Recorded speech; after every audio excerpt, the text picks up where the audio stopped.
Hello guys, तो कैसे हैं आप सब। स्वागत है आपका इस नए वीडियो पे।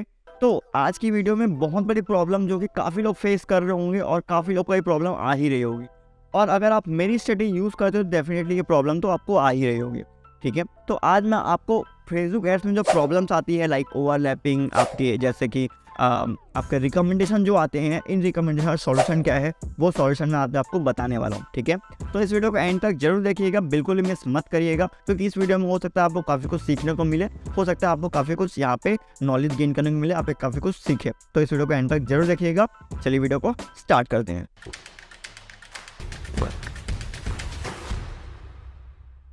सो गाइस, सबसे बड़ी प्रॉब्लम क्या आती है जब फेसबुक एड्स हम रन करते हैं, लाइक मेरी स्टडी यूज़ करते हो, फिर अपने खुद की स्टडी यूज़ कर रहे हो। एक तो ओवरलैपिंग, ठीक है, ऑडियंस ओवरलैपिंग की प्रॉब्लम आती है, लाइक ओवर टारगेटिंग की ऑप्शन मतलब रिकमेंडेशन आती है, आपको मर्ज करने का रिकमेंडेशन आता है, बहुत सारे रिकमेंडेशन आते हैं। ठीक है, तो मेरा सिंपल सा एक ही आंसर है इसके पीछे कि आप उन रिकमेंडेशन को सीरियसली मत लीजिए।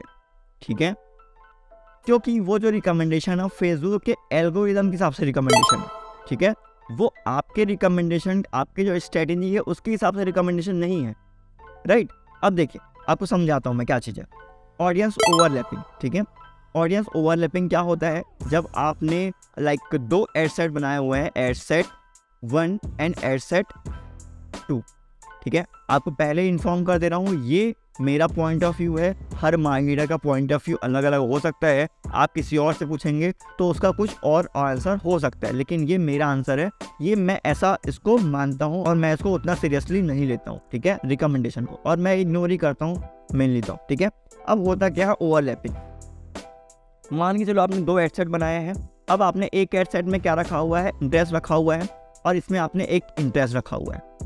ठीक है, एक तो बोलता है आपको कि फेसबुक बोलता है मर्ज करो। ठीक है, तो क्यों मर्ज करने बोल रहा है, क्योंकि आपने एक एड सेट रखा हुआ है, इसके अंदर आपने दो इमेजेस रखा हुआ है। ठीक है, ये इमेज 1 और ये इमेज 2, और इसके अंदर आपने इमेज 1 रखा हुआ है और इमेज 2 रखा हुआ है। तो फेसबुक ये रिकमेंड करता है कि आपने बनाया तो सब कुछ सेम ही है, तो आप इंटरेस्ट को अलग अलग क्यों रखे हो, अलग इसे एक में मर्ज कर दो। ये फेसबुक रिकमेंड करता है, और बहुत लोग ऐसे कर देते हैं, इनको क्या कर देते हैं, मर्ज कर देते हैं।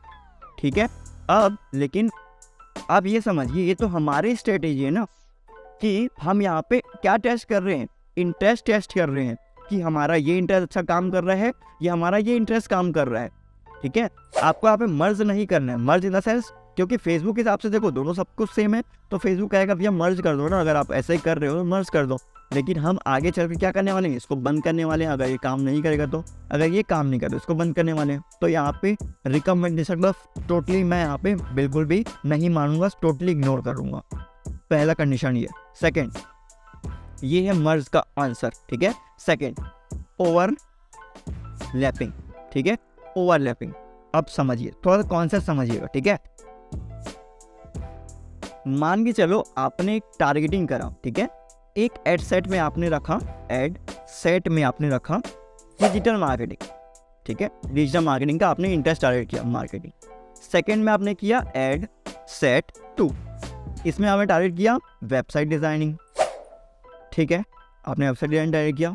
अब ये बताइए, मान के चलो इस जो डिजिटल मार्केटिंग में इतनी ऑडियंस है, ठीक है, मैं ऑडियंस का नाम नहीं, कितना नंबर नहीं बता रहा, इतनी ऑडियंस है, और वेबसाइट डिजाइनिंग में ना इतनी ऑडियंस है। ठीक है, इतनी वेबसाइट डिजाइनिंग ऑडियंस है।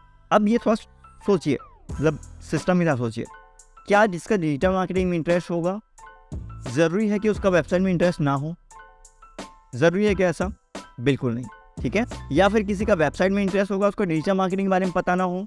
इंटरेस्ट कैसे काम करता है फेसबुक एड्स का, कि उस पर्टिकुलर बंदे ने उस पर्टिकुलर इंडस्ट्री पे अंदर जो है लाइक किया है, कमेंट किया, शेयर किया, इस बेसिस पे उसका इंटरेस्ट डिसाइड होता है। अब वेबसाइट क्या है, रिलेटेड टू डिजिटल मार्केटिंग। ठीक है, तब क्या होगा, इसकी कुछ ऑडियंस जो है वो दोनों में फॉल करेंगी। ठीक है, वेबसाइट डिजाइनर को डिजिटल मार्केटिंग के टूल्स के बारे में पता होगा कहीं ना कहीं, और डिजिटल मार्केटर को वेबसाइट के बारे में पता होगा, क्योंकि इसके बिना कुछ चीज़ें काम कर ही नहीं सकती है। तब तो ये चीज़ें आएंगी ना ओवरलैपिंग, तब तो आएगा ओवरलैपिंग। ठीक है, तो ये कुछ ऑडियंस इसकी ऑडियंस होगी, कुछ इसकी ऑडियंस होगी, तो यहाँ पे जो सिस्टम बन रहा है, ये जो इतनी ऑडियंस है ये आपकी ओवरलैपिंग के अंदर आ रही है। इस वजह से उसको फेसबुक क्या बोल रहा है, ऑडियंस ओवरलैपिंग।